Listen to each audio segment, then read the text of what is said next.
ও ব্যবসায়িক ভাইরা, বরকত যদি আরশের মালিক না দেয়, মানুষ ঠগাইয়া আল্লাহর কসম, মুসলমানদের প্রথম খলিফা, আরবের মধ্যে উল্লেখযোগ্য একজন ব্যবসায়িক, বিশিষ্ট ব্যবসায়িক হযরত আবু বকর সিদ্দিক রাদিয়াল্লাহু তাআলা আনহু কান্না করতে করতে মায়ার নবীর দরবারে হাজির। রহমতের নবীর দরবারে গিয়া কই, ও মায়ার নবী আমার, নবী আমি আবু বকর আসছি আপনার দরবারে। নবী, আল্লাহ নবী আবু বকরের দিকে তাকাইয়া দেখি কান্না করতে করতে পাগলের অবস্থা, চেহারার মধ্যে এত চিন্তা। রহমতের নবী কয়, আবু বকর বুঝলাম না কেন তুমি শুধু কান্না করতেছো। আবু বকর বলো তোমার কি হয়েছে হঠাৎ করে? আবু বকর সিদ্দিক ডাক দিয়া কই, ও মায়ার নবী, আজকে সকালবেলা একজন বৃদ্ধ বুড়ি মহিলা আমার কাপড়ের দোকানে আসছে। আইসা আমাকে ডাক দিয়া কয়, আবু বকর এই কাপড়টা আমি তোমার দোকান থেকে বহু আগে ক্রয় করেছিলাম। আবু বকর, ও আবু বকর, নাও তোমার কাপড়টা তুমি ফিরাইয়া নাও, আর আমার টাকা পয়সা আমারে ফিরাইয়া দাও। আমি জিজ্ঞাসা করেছিলাম, ও মা, কেন আপনি আমার কাপড়টা নিবেন না? ছিঁড়া নাকি? কালার পছন্দ হয় নাই নাকি? ওই বৃদ্ধ বুড়ি মহিলা কয়, আবু বকর এই সব কিছুই না, তবে তোমার কাপড় আমার পছন্দ হয় নাই। আবু বকর সিদ্দিক রাদিয়াল্লাহু তাআলা আনহু টাকা দিয়া দিল, কাপড়টা রাইখা দিল। মায়ার নবী কয়, আবু বকর এখানে কান্নার কি হলো? আবু বকর বলেন, ও মায়ার নবী, এখানেই তো আসল ঘটনা। হাসরের ময়দান যেদিন কায়েম হয়ে যাবে, আল্লাহ পাক যেদিন হাসরের ময়দান কায়েম করবে, আর আমি আবু বকরকে যদি আল্লাহ ডাক দিয়ে কয়, আবু বকর তোমার জান এবং মাল ফিরাইয়া নেও, আর আমার জান্নাত আমারে ফিরাইয়া দাও। কারণ আল্লাহ তো বলেছেন, ইন্নাল্লাহা আশতারা মিনাল মুমিনিনা আনফুসাহুম ওয়া আমওয়ালাহুম বিআন্না লাহুমুল জান্নাহ। মুমিনের জান এবং মাল আমি আল্লাহ ক্রয় করে নিয়েছি, বিনিময় আমি আল্লাহ জান্নাতের মালিক বানাইয়া দেব।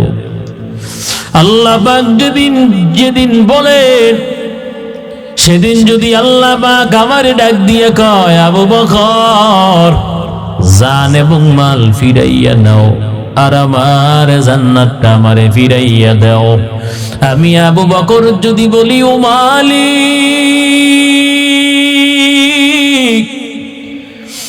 কেন আমি তুই জান এবং মাল আপনার জন্যই তো খরচ করলাম, নামাজ পড়লাম, কোরআন পড়লাম, জিকির করলাম, রমজান মাসে রোজা রাখলাম, তারাবি নামাজ পড়লাম, দান সদকা করলাম, জান দিয়া বেঈমানদের মোকাবেলায় মাঠে ময়দানে যুদ্ধ করলাম, সব কিছু আমি আপনার জন্যই তো করেছি। সেদিন যদি আল্লাহ পাক ডাক দিয়া বলেন, ও আবু বকর নামাজ পড়ছো কথা সত্য, জিকির করছো, কোরআন তেলাওয়াত করছো, দান সদকা করছো, যুদ্ধ করছো কথা সত্য, কিন্তু আবু বকর তোর নামাজ আমি মালিকের পছন্দ হয় নাই, তোর জিকির আমি মালিকের পছন্দ হয় নাই, ও আবু বকর তোর কোরআন তেলাওয়াত আমি মালিকের পছন্দ হয় নাই, তোমার রোজা আমি আল্লাহর পছন্দ হয় নাই, তোমার কুরবানি আমি আল্লাহর পছন্দ হয় নাই, তোমার দান সদকা আমি আল্লাহর পছন্দ হয় নাই, তোমার আমল আমি আল্লাহর পছন্দ হয় নাই। আবু বকর বায়ার নবীর দরবারে কাঁদে, আর ডাক দিয়ে কয়, ও বায়ার নবী, আল্লাহ যদি এমন ঘোষণা দেয়, বলেন আমি আবু বকরের কি উপায়? ও কালিজা টুকরা যুবক, খবরদার তালের মা বোনেরা, হাজার হাজার কবিরা গুনাহ কইরাও তো তওবা করি না, আল্লাহর দরবারে কান্না করি না, আল্লাহর ভয় করি না। অথচ আবু বকর সিদ্দিক রাদিয়াল্লাহু তাআলা আনহু আশারে মুবাশশারা 10 জন সাহাবা একসাথে জান্নাতে সংবাদ পাইছেন। প্রথম নাম্বার যার নাম তিনি হলেন আবু বকর। অথচ মৃত্যু পর্যন্ত আমার মালিকের ভয়ে কান্না করেছেন। ওরে নবীর উম্মতের দল, আজকে মানুষ হইয়া আল্লাহর ভয়ে কাঁদো না, জাহান্নামের ভয়ে কাঁদো না, অথচ আল্লাহর জাহান্নামের ভয়ে পাথর পর্যন্ত কান্না করে। জবানের শ্রেষ্ঠ নবী মূসা আলাইহিস সালাতু ওয়াস সালাম আল্লাহর সাথে কথা বলার জন্য তুর পাহাড়ের দিকে রওনা হয়,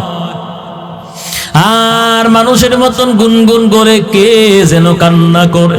জবানের শ্রেষ্ঠ নবী মূসা ডানে বামে তাকাইয়া দেখে কোনো মানুষ দেখা যায় না।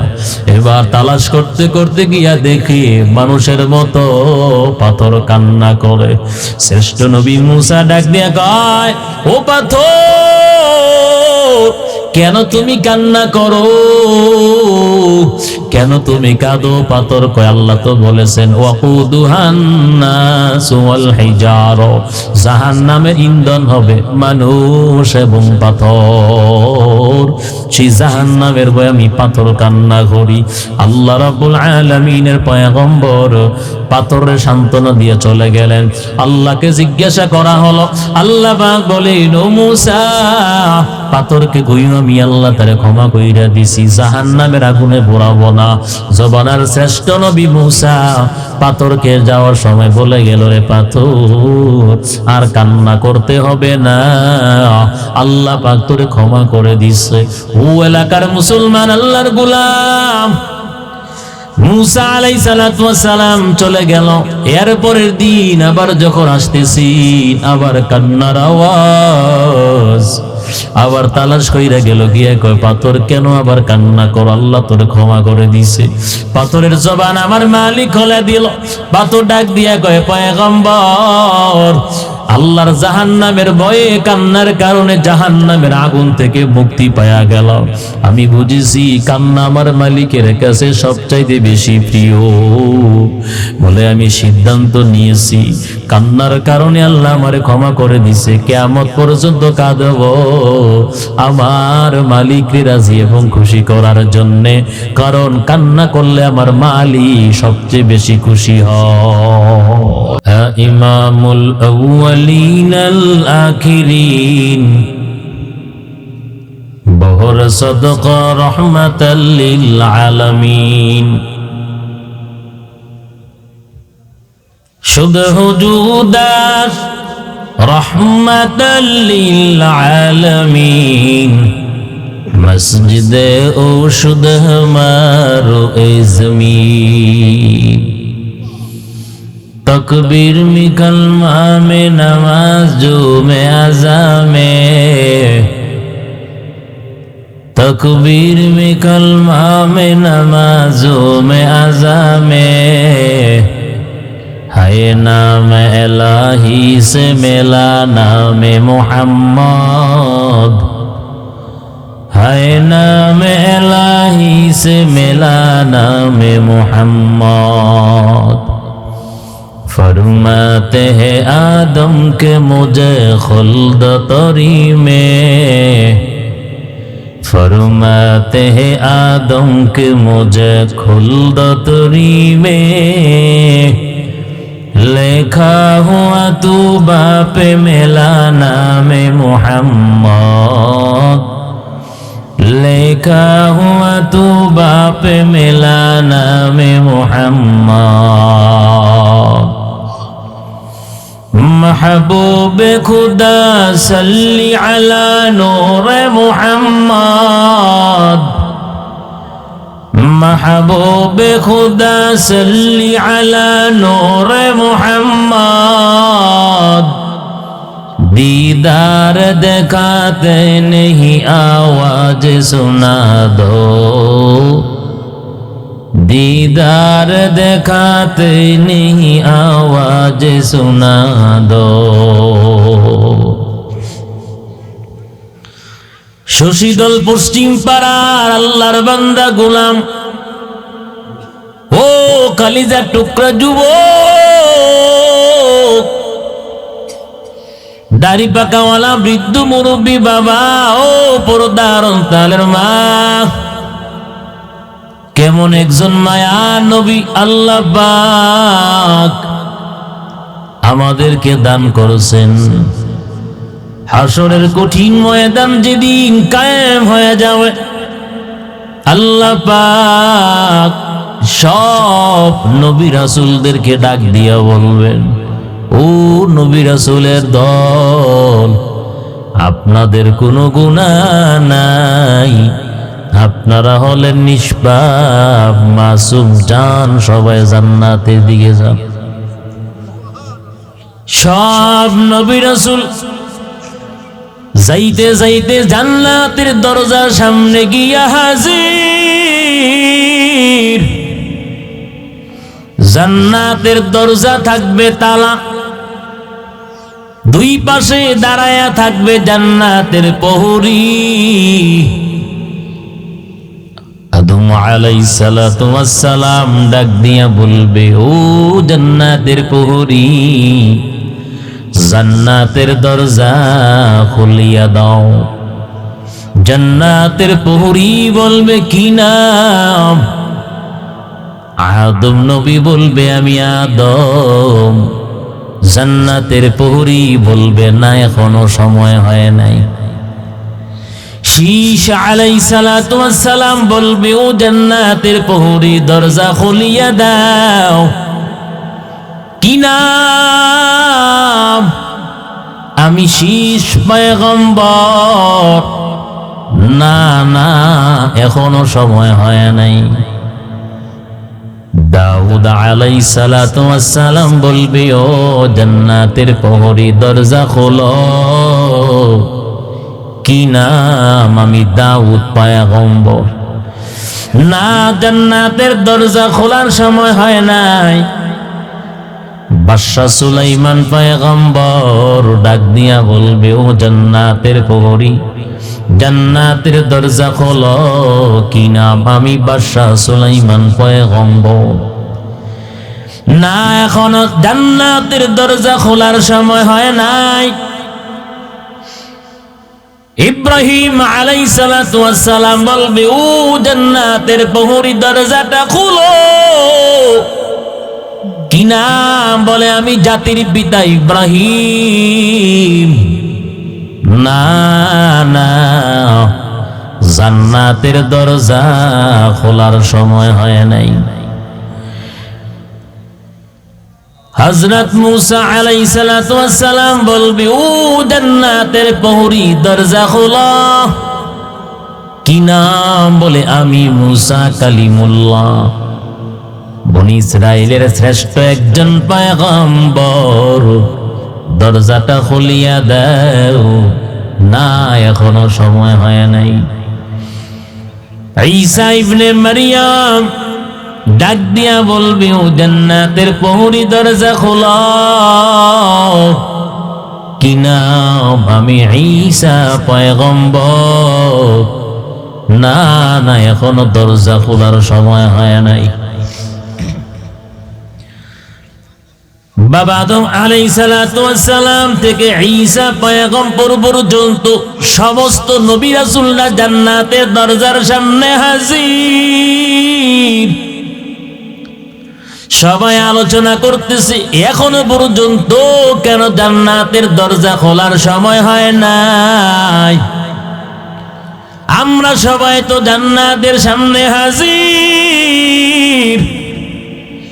জান্নাতের প্রহরী ডাক দিয়া বলবে, আদম নাম শুনলাম, দাউদ পয়গম্বরের নাম শুনলাম, সুলাইমান নবীর নাম শুনলাম, মুসা নবীর নাম শুনলাম, ইব্রাহিম নবীর নাম শুনলাম, ঈসা নবীর নাম শুনলাম, একজন নবীর নামটা এখনো পর্যন্ত শুনি নাই। জান্নাতের পৌরি ডাক দিয়া বলবেন মুহাম্মাদুর রাসূলুল্লাহ, উচ্চ আওয়াজে পড়েন সাল্লাল্লাহু আলাইহি ওয়াসাল্লাম। ওই মায়ার নবীর নামটা এখনো পর্যন্ত কেন শুনলি নাই? জান্নাতের প্রহরী বলবেন ওই মায়ার নবী কি আপনাদের মাঝে নাই? সমস্ত আম্বিয়া আলাইহিস সালাতু ওয়াস সালাম জান্নাতের প্রহরী, ওই মায়ার নবী তো আসরের কঠিন ময়দানে উনি ওনার উম্মতের চূড়ান্ত ফয়সালা যতক্ষণ না পর্যন্ত না হবেন, সেই মায়ার নবী জান্নাতের দিকে কদম বাড়াবে না। সেই নবী তো হাসরের কঠিন ময়দানে যতক্ষণ না পর্যন্ত ওনার উম্মতের চূড়ান্ত ফয়সালা না হবে, ততক্ষণ পর্যন্ত সেই নবী জান্নাতের দিকে কদম বাড়াবে না।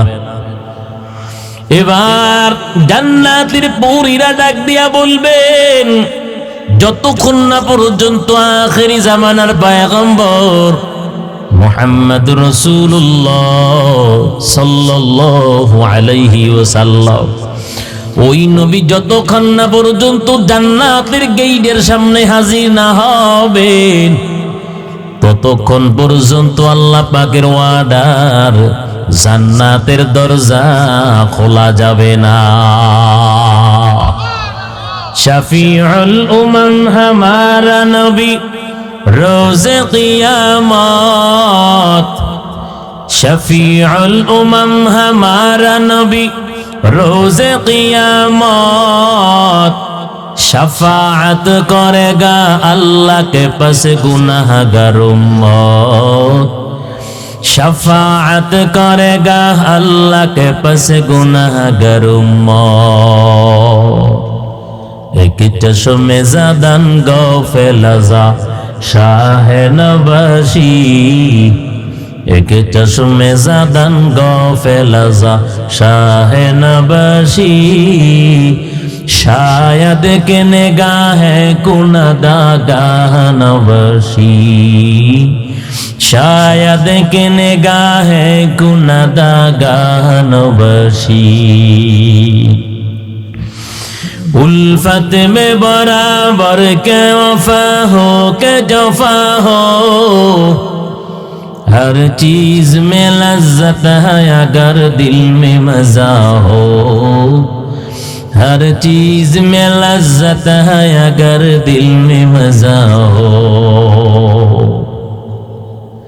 কেমন একজন মায়ার নবী পেছুরি ও ব্রাহ্মণ পাড়ার মুসলমান আল্লাহর গোলাম, যেই নবী জমিনের মধ্যে থাইকাও তো উম্মতকে ভুলে নাই, রওজা পাকের মধ্যে শুইয়া ওই মায়ার নবী এখন উম্মতি উম্মতি করে কাঁদে। মায়ার নবী রহমতের নবী জমিনে থাইকাও উম্মতের জন্য কেমন পাগল ছিল।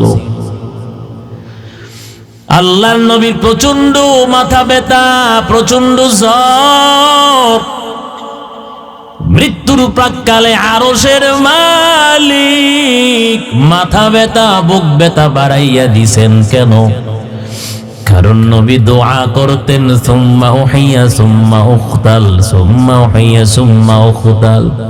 ও মালিক, আপনি আমারে শহীদের মৃত্যু দেন, আপনি আবার আমারে জীবিত করেন, আবার আমি শহীদ হই, আপনি আমারে আবার জীবিত করেন। বোঝা গেল নবীও শহীদের মৃত্যুর জন্য আল্লাহর কাছে প্রার্থনা করছে, ফরিয়াদ জানাইল। অতএব শহীদের মৃত্যুর চাইতে দুনিয়ার জমিনে আর দামি মরণ হতে পারে না।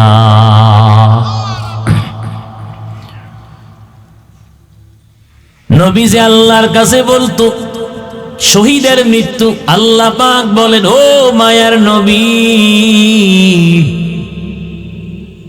নবী আপনি হলেন আমার প্রিয় হাবিব, নবী আপনারে যদি কাফের বেঈমানরা মাইরা লয় আমি আল্লাহর সম্মান থাকিনি। নবী আপনারে আবু বকর পাহারা দেয়, উমর নবী আপনারে পাহারা দেয়, আপনার উসমান আলী নবী আপনারে পাহারা দেয়, কাফেররা না জানি নবী আপনারে মাইরা লয়। আল্লাহ পাক ডাক দিয়া বলে দুবায়ার নবী আমার আবু বকর উমরের পাহারাদারি আপনার লাগবে না, আলী উসমান গনির পাহারাদারি লাগবে না গো নবী, আমি আল্লাহ আপনার 24 ঘন্টা পাহারা দিয়া রাখি। নবী বেঈমানরা যদি আপনারে মারে আমি আল্লাহর সম্মান কি থাকে, শান কি থাকে, ছোট হয়ে যায়। আপনার পাহারাদারি লাগবে না, আমি আল্লাহ 24 ঘন্টা আপনারে পাহারা দিয়ে রাখি। কিন্তু মায়ার নবী তো নবীর তামান্না আকাঙ্ক্ষা ছিল শহীদের মৃত্যু। এই জন্য আল্লাহ পাক মৃত্যুর প্রাককালে মাথা ব্যথা বুক ব্যথা বাড়াইয়া দিছে।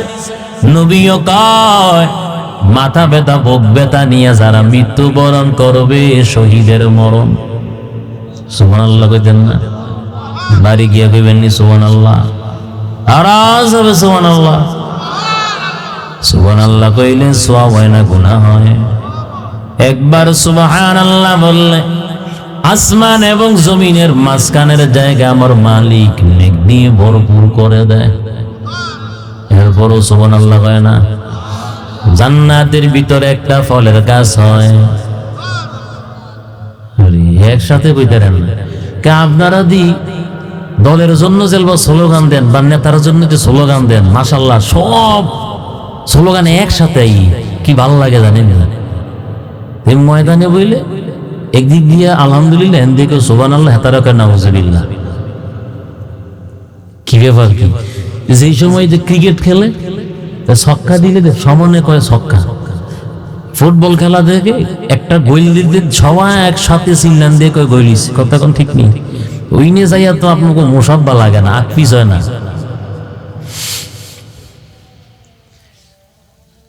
আবার আপনার মায়ার নবী রহমতের নবী মৃত্যুর প্রাক্কালে আল্লাহ পাক বুক ব্যথা মাথা ব্যথা বাড়াইয়া দিল। আমার আপনার মায়ের নবীর কলিজার টুকরা ফাতেমা তো জোহরা রাদিয়াল্লাহু তাআলা আনহা নবীর পাশে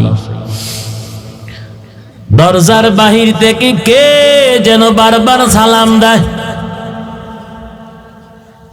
আসসালামু আলাইকা ইয়া রাসূলুল্লাহ। ও নবী, অনুমতি আছে ঘরের ভিতরে আসা?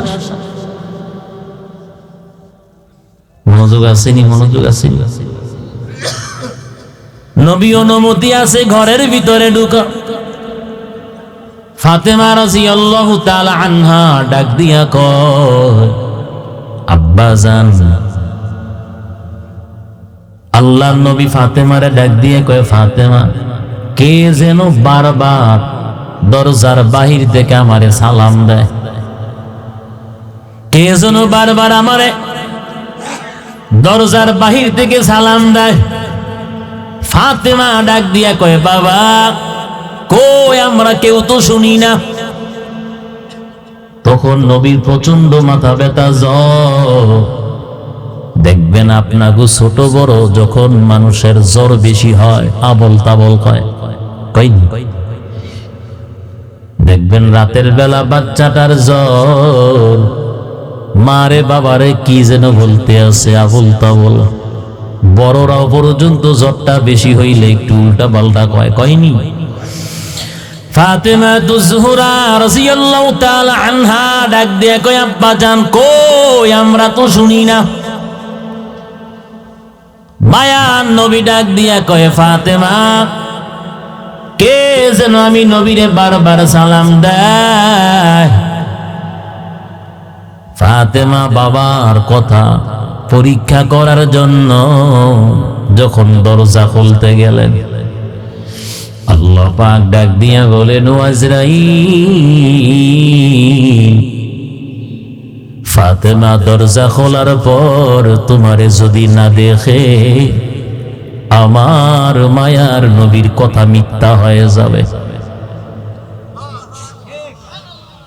আমার মায়ার নবীর কথা মিথ্যা হয়ে যাবে, আর বলবে আব্বা কই দরজা খুইলা দেখলাম কেউ বাহিরে নাই, আপনি মনে হয় ভুল শুনছেন। রহমতের নবী জীবনেও ভুল শুনতে পারে না। আল্লাহ পাক ডাক দিয়ে কয়, আজরাইল তুমি দেখা দাও। ফাতেমা তো জোহরা দরজা যখন খুলে দিল, তাকাইয়া দেখে মাথা আসমানে পা জমিনে। ডাক দিয়া বলে, আব্বা জান জীবনেও এত বড় মানুষ দেখি নাই গো বাবা। যেই মানুষের মাথা আসমানে পা দুইটা জমিনে, ও বাবা এত লম্বা মানুষ জীবনে কোনোদিন দেখি নাই। মায়ার নবী রহমতের নবী বুঝার বাকি নাই, তিনি দুনিয়ার কোনো মানুষ না, অবশ্যই আল্লাহর প্রেরিত ফেরেশতা হবে। আমার আপনার মায়ার নবীরে মালাকুল মাউত আজরাইল সালাম দেয়, আসসালামু আলাইকা ইয়া রাসূলুল্লাহ, ও নবী অনুমতি আছে ঘরের ভিতরে আসার। রহমতের নবী ডাক দিয়া কয়, ও আজরাইল ব্যাপার কি, তুমি কেন আসছো? কয় মায়ার নবী, নবী আপনার যাওয়ার সময় হয়েছে গো নবী।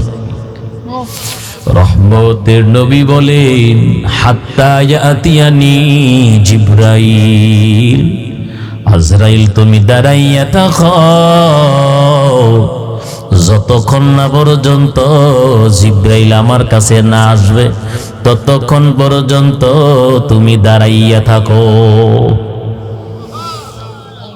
ও ব্রাহ্মণ পাড়ার মুসলমান, আল্লাহর গোলাম, খালিজা টুকরা যুবক, ও পর্দার অন্তরালের মা,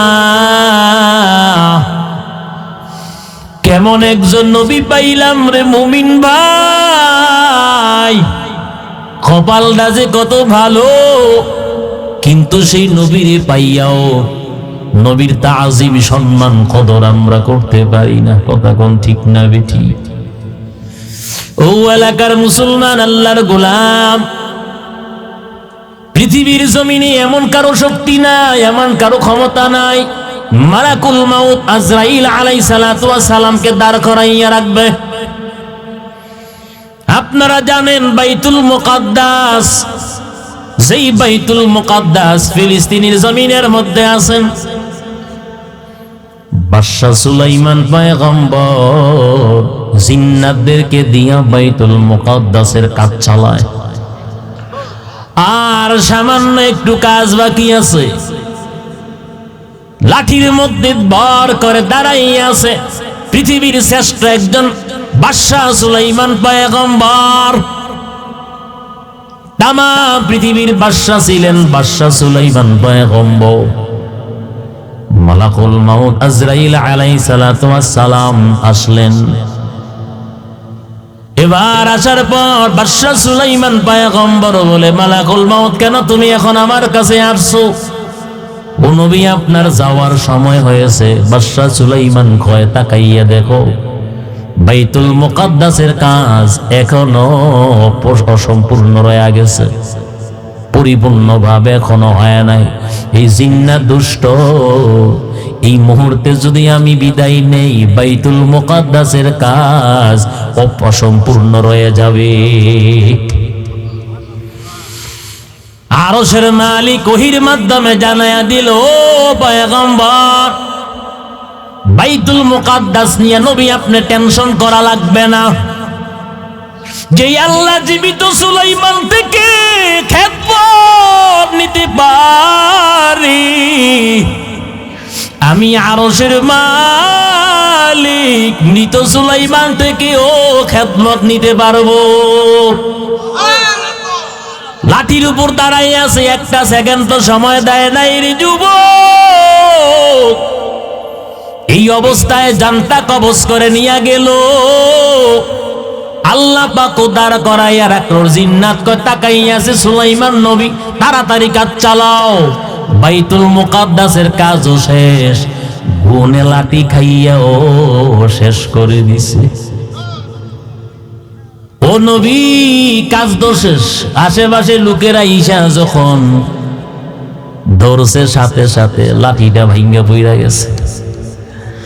আল্লাহ পাক বলেন, জীবিত সুলাইমান থেকে আমি মালিক যদি খেদমত নিতে পারি, মৃত সুলাইমান থেকে ও আমি আল্লাহ খেদমত নিতে পারি।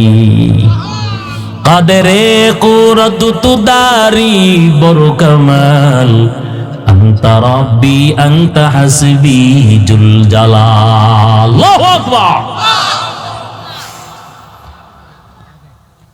জিবরাইল আলাইহিস সালাতু ওয়াস সালাম চলে আসলো। আল্লাহর নবী ডাক দিয়া বলে, ও ভাই জিবরাইল, আজরাইল তো বলেছে আমার নাকি যাওয়ার সময় হয়ে গেছে। আজরাইল ফেরেশতা বাহিরে দাঁড়ায় আছে। আল্লাহু আকবার। কোন নবীর এইভাবে ছাড় দেয় নাই, একটা সেকেন্ড তো দেরি করে নাই। একমাত্র বিশ্ব নবী, রহমতের নবী, সেই নবীর সম্মান। উম্মত হইয়া কপাল পোড়া উম্মত, নবীরে সম্মান করতে পারি না তো। কথা কোন ঠিক না বেঠিক? আছে নবীর সুন্নাত, মেসওয়াক আছে, দস্তরখান আছে, নবীর সুন্নতি লেবাস আছে, টুপি আছে আমগো মাথায়।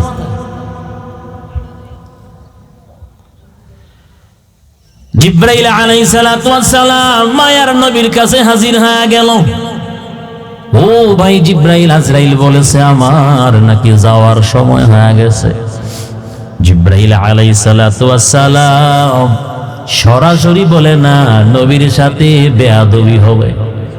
কিন্তু সূরা জুমারের 30 নম্বর আয়াত তেলাওয়াত করলো, ইন্নাকা মাইয়িতুন ওয়া ইন্নাহুম মাইয়িতুন সুম্মা ইন্নাকুম ইয়াওমাল কিয়ামাতি ইনদা রাব্বিকুম তাখতাসিমুন। নবী, নিশ্চয়ই আপনিও মরণশীল, তারাও মরণশীল। সুবহানাল্লাহ। কোরআনের আয়াত নবীর সামনে দাঁড়ায়া পাঠ করছে। এরপর বলে, নবী আপনার যাওয়ার সময় ঠিকই হয়েছে। ইশারায় নবীজি বুঝে গেলেন যে ঠিকই আমার যাওয়ার সময় হয়েছে। এবার আল্লাহর নবী কান্না করতেছেন। নবীজি এই কথা শোনার পর কাঁদতেছেন। মায়ান নবী কাঁদতেছেন। জিবরাইল আলাইহিস সালাতু ওয়াস সালাম ডাক দিয়া বলে, ও মায়ান নবী, আপনি কেন কাঁদেন? আপনি কি আপনার মেয়ে ফাতিমার জন্য কাঁদেন? কারণ ফাতিমা সম্পর্কে আপনাকে তো আল্লাহ পাক আগেই জানাইয়া দিলেন, জান্নাতের ভিতরে যত মহিলা যাবে সব মহিলাদের সর্দারনি। না না, আমি আমার মেয়ে ফাতিমার জন্য কাঁদি না। ও মায়ার নবী, কেন আপনি কান্না করেন? হাসান এবং হুসাইনের জন্য কান্না করেন নাকি? হাসান এবং হুসাইন সম্পর্কেও তো আল্লাহ পাক আপনারে আগেই জানাইয়া দিছেন, আল হাসান ওয়াল হুসাইন সাইয়্যিদা শাবাবি আহলিল জান্নাহ। আপনার কলিজার টুকরা হাসান এবং হুসাইন জান্নাতে যত যুবক যাবে সমস্ত যুবকদের লিডার। না ভাই জিবরাইল, আমি হাসান এবং হুসাইনের জন্য কান্না করি না। জিবরাইল আলাইহিস সালাতু ওয়াস সালাম ডাক দিয়া বলেন, মায়ার নবী, নবী আপনি কেন কাঁদেন? আমি জিবরাইল জানতে চাই। এবার আল্লাহর নবী ডাক দিয়া বলে, ও ভাই জিবরাইল, আল্লাহ তো বলেছেন, মা কান আল্লাহু লিউআযিবাহুম ওয়া আনতা ফীহিম। নবী, আপনি যেখানে যখন থাকবেন, আপনার উম্মত যত গুনাহ করুক না কেন, আমি আরশের মালিক আপনার উম্মতকে একসাথে গজব দিয়া মারব না। ও ভাই জিব্রাইল, আমি নবীর ভয় হয়, আমি নবী যখন দুনিয়ার জমিন থেকে চির বিদায় নিয়ে চলে যাব, আর আমার উম্মত নফসে আম্মারার ধোঁকায় পড়িয়া শয়তানের ওয়াসওয়াসায় পড়ে গুনাহ করতে করতে পাহাড় পরিমাণ গুনাহ করবে। আমার উম্মত গুনাহ করতে করতে সমুদ্রের ফেনা পরিমাণ গুনাহ করবে। আমি নবীর ভয় হয়, না জানি আল্লাহ পাক আমার এতিম উম্মতের উপর অসন্তুষ্ট হইয়া একসাথে গজব দিয়া না জানি মেরে ফেলে। আল্লাহ নবী ডাক দিয়া কয়, ও ভাই জিবরাইল, আমি আমার মেয়ে ফাতেমার জন্য কাঁদি না, আমি হাসান এবং হুসাইনের জন্য কাঁদি না, আমি আমার গুনাহগার উম্মতের জন্য কান্না করি। আমার আপনার মায়ার নবী, রহমতের নবী, সরওয়ারে দু আলম, সেই নবীকে আল্লাহ পাক তামাম পৃথিবীবাসীর জন্য রহমত বানাই আল্লাহ পাঠাইছেন। আমার আপনার মায়ার নবী কি শুধু ইমানদার মুমিনের জন্য রহমত না, বান্দা বান্দি না,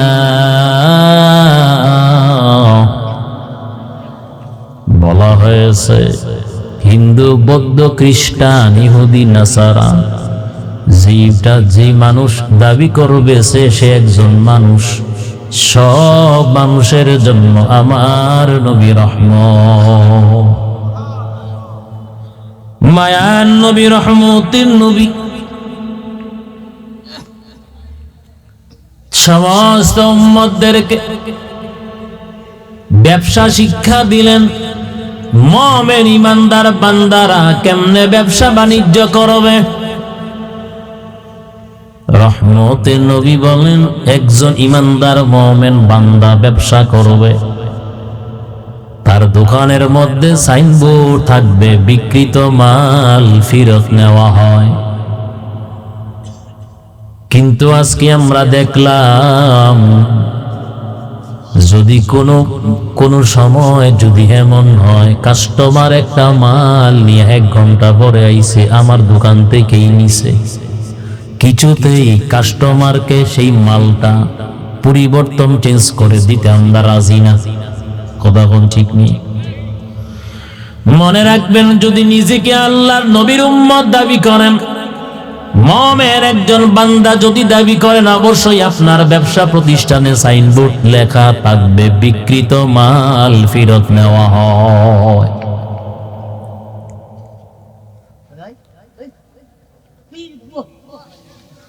সঠিকভাবে যদি ব্যবসা বাণিজ্য করতে পারেন, আপনার হাসর হবে নবী রাসূলদের সাথে, আপনার হাসর হবে সিদ্দিকীনদের সাথে, আপনার হাসর হবে আবু বকর ওমরের সাথে।